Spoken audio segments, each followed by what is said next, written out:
Assalamualaikum warahmatullahi wabarakatuh. Shalom, Om Swastiastu, Namo Buddhaya, salam kebajikan, salam sejahtera untuk kita semua.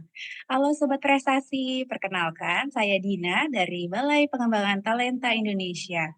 Senang sekali rasanya saya bisa menyapa Sobat Prestasi dari seluruh Indonesia dalam kegiatan sosialisasi Olimpiade Sains Nasional tingkat Kabupaten Kota atau singkat OSN jenjang SMA atau MA untuk bidang geografi tahun 2024. Bagaimana kabarnya nih Sobat Prestasi? Semoga selalu dalam keadaan sehat dan tetap semangat ya. Sobat Prestasi, sebagai informasi bahwa pendaftaran OSN tahun 2023 lalu sebanyak 225.710 orang dan untuk bidang geografi sebanyak 29.931 orang. Semoga tahun ini giliran kamu ya yang menjadi bagian dari peserta OSN bidang geografi jenjang SMA atau MA dan dapat meraih medali. Sobat Prestasi, saatnya mempersiapkan diri dan mempersiapkan strategi untuk kita menjadi peserta dan memperoleh medali Olimpiade Sains Nasional tahun 2024. Sebelumnya, langkah pertama, Sobat Prestasi harus mengetahui dulu dan menyimak cara teknis mekanisme sistem aplikasi pendaftaran OSN tingkat kabupaten kota. Nah, saat ini telah hadir bersama kita dua narasumber, yaitu juri OSN tahun 2024, yaitu ada Bapak Syamsul Bahri. Halo Pak Syamsul, gimana kabarnya Pak? Alhamdulillah. Alhamdulillah. Lalu, ya Pak, baik. Dan selanjutnya ada Bapak Fatih Afif Muhasin atau biasa dipanggil Pak Afif. Halo Pak Afif, bagaimana kabarnya Pak? Halo, selamat siang, sore di mana berada. Alhamdulillah baik. Alhamdulillah sehat ya Pak. Semoga kita semua selalu dalam keadaan sehat walafiat. Amin. Pak Syamsul dan Pak Afif, untuk sosialisasi kali ini, Sobat Prestasi sudah tidak sabar lagi bidang geografi, bagaimana ya mengenai sistem pelaksanaannya dan apa saja yang harus mereka persiapkan untuk bisa mengikuti dan berjuang di tingkat kabupaten kota. Baik, langsung saja Sobat Prestasi, mari kita menyimak penjelasan dan pemaparan materi oleh Pak Syamsul Bahri dan Pak Afif secara bergantian. Pertama kepada Pak Syamsul, disilakan. Baiklah, selamat siang sahabat prestasi seluruh Indonesia. Perkenalkan saya Syamsul Bahri, Ketua Tim Juri Olimpiade Geografi. Sebagai pembukaan, geografi itu ilmu yang sangat luas. Itu adalah interaksi antara geografi fisik, yaitu keadaan fisik di muka bumi ini, dan geografi sosial, yaitu penggunaan alam ini oleh manusia dan unsur-unsur lain. Baiklah, kami akan memaparkan mengenai sosialisasi Olimpiade Sains Nasional bidang geografi. Nah, ini kami akan menyampaikan untuk kegiatan tahun 2024. Baiklah, ada dua persyaratan untuk mengikuti Olimpiade Geografi bidang geografi, yaitu persyaratan umum dan persyaratan khusus. Persyaratan umum di sini ada 12 poin. Pertama adalah warga negara Indonesia. Kedua, berminat dan memenuhi syarat minimal pengetahuan di bidang geografi. Ketiga, mendapat persetujuan dari orang tua, siswa atau wali. Keempat, siswa hanya bisa mengikuti satu bidang sains dan diusulkan oleh kepala sekolah. Poin kelima, siswa bukan medalis emas pada bidang sains yang sama. Jadi tahun sebelumnya siswa tersebut mendapatkan medali emas tidak bisa mengikuti lagi. Lalu bukan peserta Olimpiade Sains Internasional pada bidang sains yang sama. Nah, ini siswa yang pernah mengikuti Olimpiade Geografi bidang internasional tidak boleh mengikuti lagi kompetisi OSN. Lalu medalis OSN bersedia mengikuti pelatnas. Kami harapkan siswa-siswa yang lolos tingkat nasional OSN untuk mengikuti pelatnas tingkat internasional. Lalu siswa harus menyetujui fakta integritas pelaksanaan OSN tingkat kabupaten, OSN tingkat provinsi, dan OSN tingkat nasional pada aplikasi Olimpiade. Kemudian ke-9 adalah status kepesertaan mengikuti keputusan Dinas Pendidikan Provinsi. Jadi ada terangan dari situs Dinas Pendidikan Provinsi. Yang ke-10, memenuhi KKM seluruh mata pelajaran. Jadi kompetensi minimum dalam mata pelajaran tersebut. Ke-11, mampu mengoperasikan komputer. Dan yang terakhir, tidak terlibat dan atau memakai narkoba. Jadi siswa tersebut harus clear. Tahapan Olimpiade Sains Nasional bidang geografi dimulai adalah Olimpiade Sains Nasional tingkat kabupaten, kota, itu sekitar 20.000 peserta yang akan dilaksanakan tanggal 20 Maret 2024. Tahap kedua untuk bidang geografi sekitar 3.000 peserta. Itu akan dilaksanakan tanggal 26 Maret 2024. Peserta yang lolos provinsi kemudian akan dilakukan seleksi lagi Olimpiade Sains Nasional tingkat pusat. Itu dari 3.000 peserta kita pilih 100 peserta. Jadi pelaksanaan akan dilakukan tanggal 25 Agustus sampai 1 September 2024.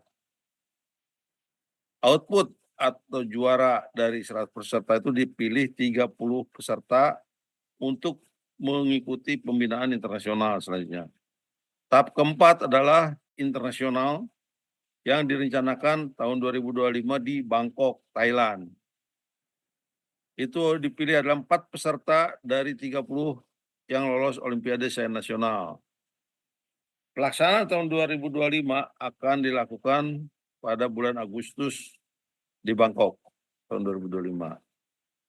Kemudian selanjutnya jadwal pelaksanaan di sini simulasi OSK, jadi tanggal 15 Maret 2024 itu akan dilakukan selama 3 jam.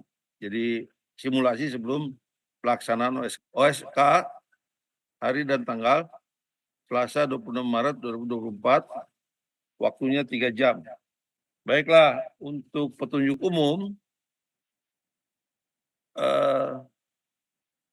peserta wajib hadir 30 menit sebelum pelaksanaan dimulai. Yang kedua, peserta wajib membawa kartu peserta atau kartu identitas siswa. Ketiga, peserta harus membawa alat tulis yang diperlukan dan dilarang untuk saling meminjam antar peserta. Keempat, peserta dilarang membawa alat komunikasi, gawai, ke dalam ruang tes. Kelima, peserta berdoa sesuai dengan agama dan keyakinan masing-masing sebelum mengerjakan soal.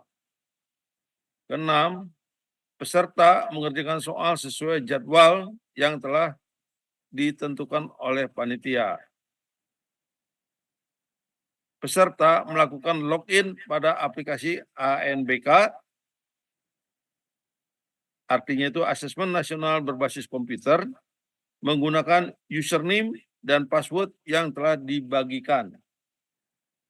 Kedelapan, peserta mengecek kesesuaian identitas yang tampil pada layar monitor dan kartu peserta saat login. Kesembilan, peserta mengetik nama dan tanggal lahir pada kolom yang disediakan.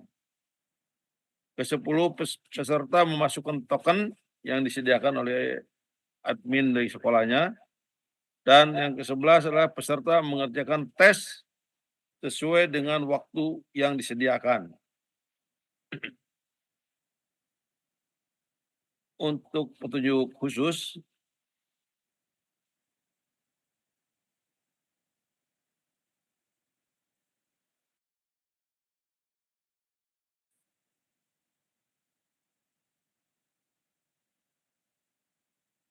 Recording in progress.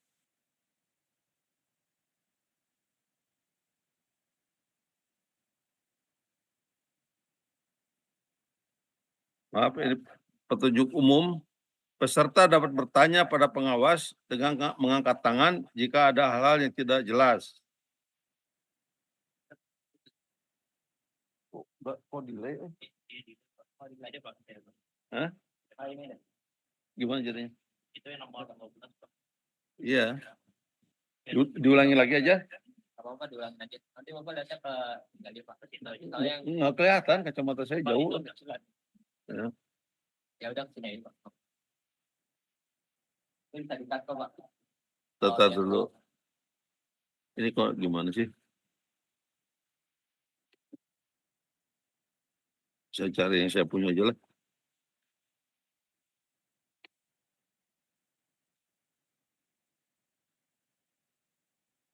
Oke, kita ulangi lagi di petunjuk umum ya. Petunjuk umum ya. Ya? Enggak, diulangi lagi aja. Ya. Oke. Udah? Baiklah, petunjuk umum bagi peserta. Pertama, peserta wajib hadir 30 menit sebelum pelaksanaan tes dimulai. Kedua, peserta wajib membawa kartu peserta atau identitas siswa. Ketiga, peserta membawa alat-alat tulis yang diperlukan dan dilarang untuk saling meminjam antar peserta. Keempat, peserta dilarang membawa alat komunikasi atau gawai ke dalam ruang tes. Kelima, peserta berdoa sesuai dengan agama dan keyakinan masing-masing sebelum mengerjakan soal. Keenam, peserta mengerjakan soal sesuai jadwal yang telah ditentukan oleh panitia. Ketujuh, peserta melakukan login pada aplikasi Asesmen Nasional Berbasis Komputer atau ANBK menggunakan username dan password yang telah dibagikan. Kedelapan, peserta mengecek kesesuaian identitas yang tampil pada layar monitor dan kartu peserta pada saat login. 9, peserta mengetik nama dan tanggal lahir pada kolom yang telah disediakan. Ke-10, peserta harus memasukkan token.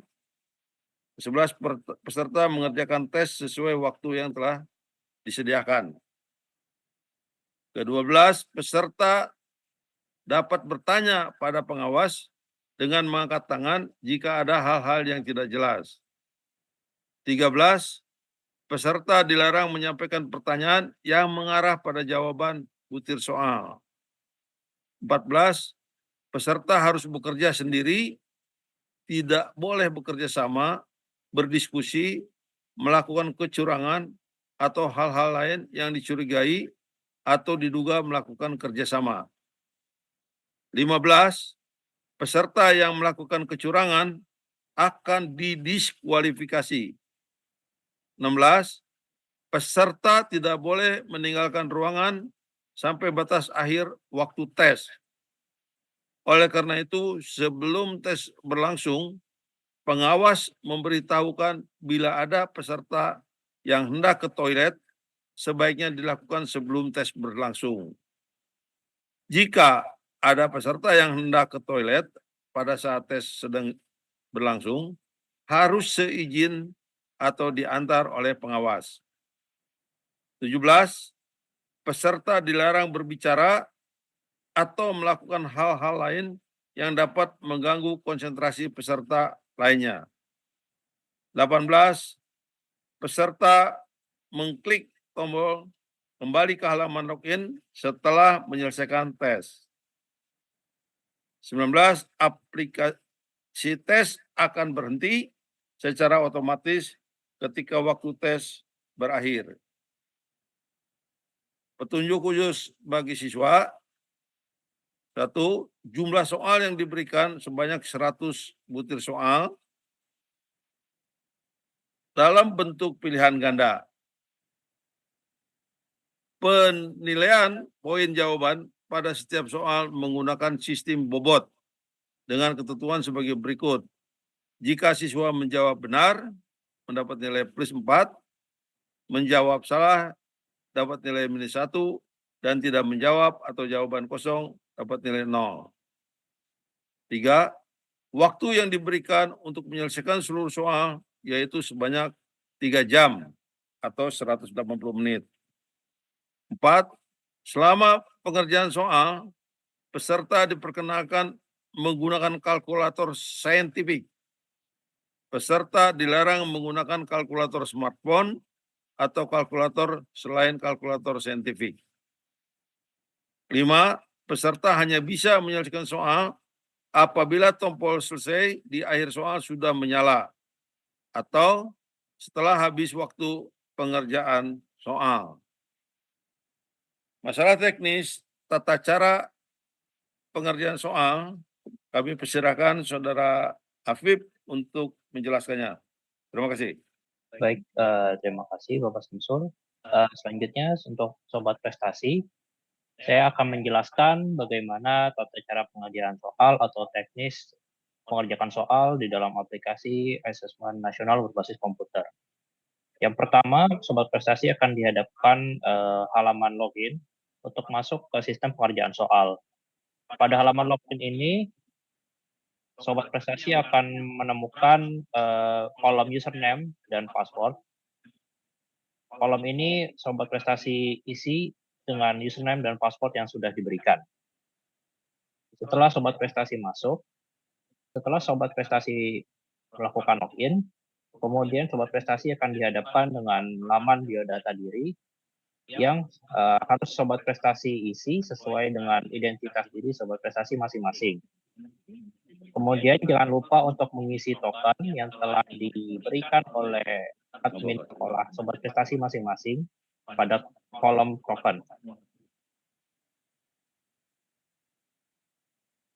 Setelah mengisi biodata, Sobat Prestasi akan dihadapkan dengan lamar konfirmasi tes yang mana memberikan keterangan nama tes, kemudian status tes, waktu tes, serta alokasi waktu yang diberikan untuk mengerjakan tes tersebut. Setelah Sobat Prestasi mengklik mulai, Sobat Prestasi akan dihadapkan dengan laman soal. Laman soal yang harus Sobat Prestasi perhatikan, yang pertama di sebelah kiri, pojok kiri atas terdapat nomor soal, kemudian di bawahnya terdapat ukuran font soal yang dapat Sobat Prestasi sesuaikan. Kemudian pada pojok kanan atas terdapat daftar soal serta sisa waktu yang tertera untuk menunjukkan sisa waktu yang tersisa. Kemudian pada bagian bawah terdapat direksi soal yang mana Sobat Prestasi pergunakan untuk menuju ke soal berikutnya atau menuju ke soal sebelumnya. Jika Sobat Prestasi masih ragu-ragu dalam menjawab soal, dapat mengklik tombol ragu-ragu yang berwarna kuning. Kemudian untuk teknis memilih jawaban, terdapat dua opsi. Yang pertama menggunakan mouse, yang mana bisa Sobat Prestasi lakukan dengan mengklik opsi huruf A, B, C, D, atau E, langsung pada hurufnya. Atau bisa Sobat Prestasi lakukan dengan mengetik dengan keyboard huruf A, B, C, D, atau E. Kemudian pada tampilan daftar soal, terdapat 4 warna yang dapat Sobat Prestasi lihat. Yang pertama ada soal yang berwarna hitam. Ini mengindikasikan bahwa soal tersebut sudah Sobat Prestasi jawab. Yang kedua ada soal yang berwarna biru, yakni soal yang sedang Sobat Prestasi buka pada saat itu. Kemudian ada soal yang berwarna putih, artinya soal ini belum Sobat Prestasi jawab.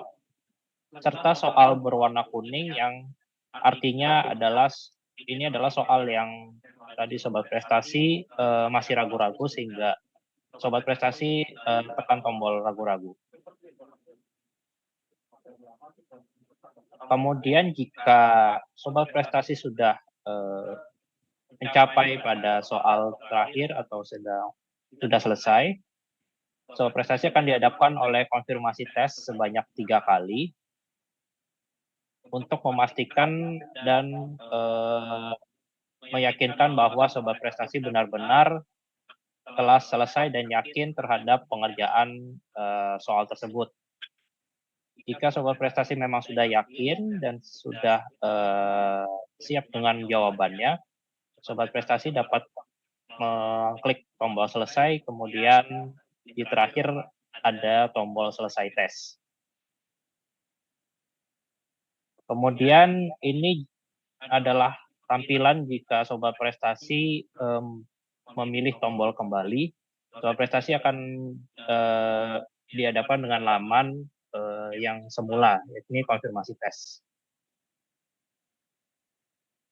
Kemudian ini adalah laman jika sobat prestasi memilih tombol selesai dan apabila waktu pengerjaan soal tersebut sudah berakhir.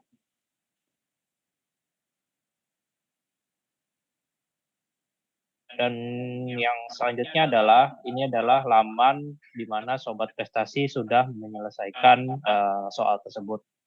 Pada bagian bawah, sobat prestasi dapat melihat ada keterangan bahwa Anda sudah menyelesaikan tes, yang artinya sobat prestasi sudah menyelesaikan soal yang tadi sobat prestasi kerjakan. Berikut adalah kontak atau narahubung yang dapat dihubungi jika sobat prestasi menemukan kendala atau ada hal-hal yang hendak dikonfirmasi sebelum sesi OSN tingkat kabupaten kota ini dilaksanakan. Untuk pelanggaran dan sanksi untuk peserta yang kita bagi menjadi 3. Yang pertama ada kategori ringan. Ini mengindikasikan di mana sobat prestasi ini tidak mengenakan seragam sekolah ataupun membawa perangkat komunikasi untuk bidang yang tidak mengizinkan, bersedia menandatangani fakta integritas. Sanksi yang kami berikan adalah diberikan peringatan langsung secara lisan oleh pengawas ataupun panitia ruangan tempat tes berlangsung. Yang kedua ini ada kategori sedang, di mana indikasinya adalah sobat prestasi berbicara atau bertanya kepada orang di sekitar tanpa izin dari pengawas, ataupun meninggalkan tempat tanpa izin dari pengawas ataupun panitia untuk keperluan apapun. Ini sanksi yang kami diberikan adalah pengurangan nilai. Yang ketiga, kategori berat, indikasinya adalah sobat prestasi tidak memenuhi persyaratan umum atau khusus peserta OSN Kabupaten Kota yang telah dijelaskan di awal. Yang kedua, menggunakan perangkat yang tidak diperkenankan untuk lomba. Yang ketiga, melakukan plagiasi atau menyontek jawaban dari peserta lain ataupun sumber lain. Yang keempat, memberikan sontekan jawaban kepada peserta lain. Yang kelima, melakukan manipulasi atau pemalsuan identitas, sehingga yang mengerjakan soal bukan peserta yang seharusnya. Dan yang terakhir adalah mendokumentasikan dan atau menyebarluaskan soal dan atau jawaban untuk keperluan di luar ketentuan lomba. Ini sanksi yang kami berikan adalah diskualifikasi. Demikian paparan kami terkait dengan sekilas tentang Olimpiade Sains Nasional tingkat kabupaten kota serta petunjuk teknis pengerjaan pada aplikasi asesmen nasional berbasis komputer. Demikian dari kami, terima kasih. Saya kembalikan kepada moderator. Ya, terima kasih Pak Syamsul dan Pak. Oh ya. Terima kasih Pak Syamsul dan Pak Afif atas penjelasan dan pemaparannya begitu detail dan berperinci. Baik, ada beberapa pertanyaan nih Pak dari Sobat Prestasi yang sering ditanyakan terkait pelaksanaan lomba. Izin ya Pak bertanya. Silakan. Ya, pertama, apakah diperbolehkan menggunakan kalkulator? Bila boleh, kalkulator jenis apa yang diperbolehkan Pak? Baiklah, untuk penggunaan kalkulator tidak boleh kecuali scientific kalkulator. Seperti diterangkan tadi di petunjuk khusus poin 4. Baik Pak, sudah dijelaskan ya Pak. Selanjutnya, pertanyaan selanjutnya, apakah peserta boleh pergi ke toilet ketika tes atau lomba berlangsung, Pak? Peserta seharusnya ke toilet sebelum ujian berlangsung.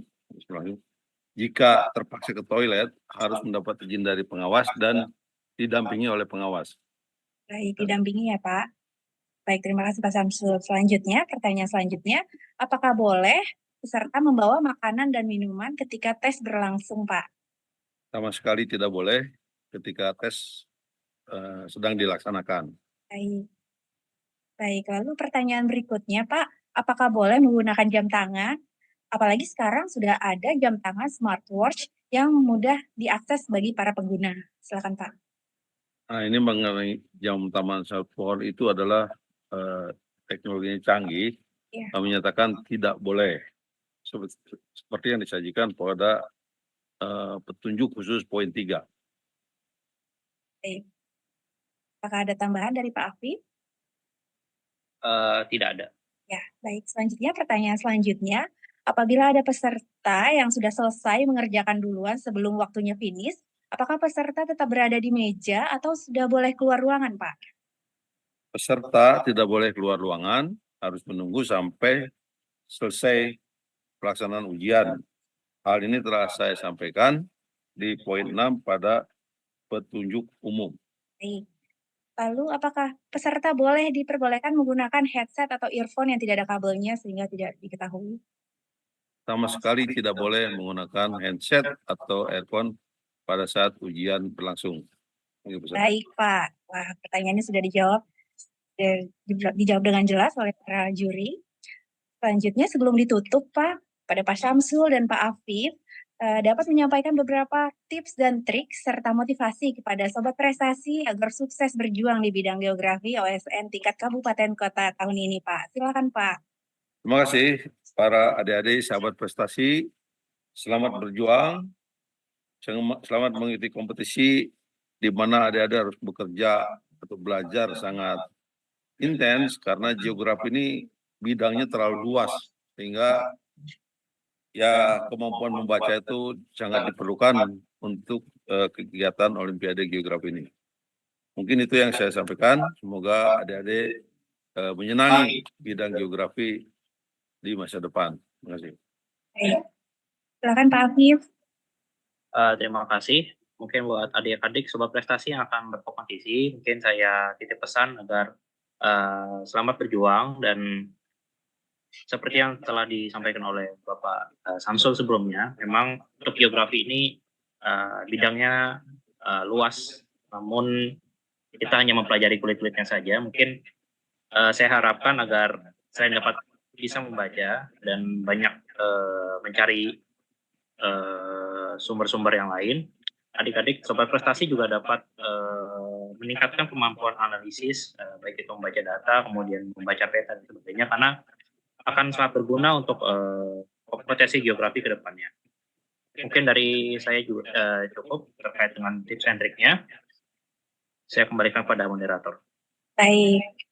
Kami ucapkan terima kasih dan apresiasi setinggi-tingginya kepada narasumber yaitu juri OSN Pak Syamsul Bahri dan Pak Fatih Hafif Muhasin atas pemaparan materi dan juga penjelasan yang sangat detail pada sosialisasi ini. Semoga dapat memberikan pencerahan dan semangat kepada sobat prestasi dalam berjuang mengikuti OSN tingkat kabupaten kota hingga nasional dan memperoleh medali OSN tahun 2024.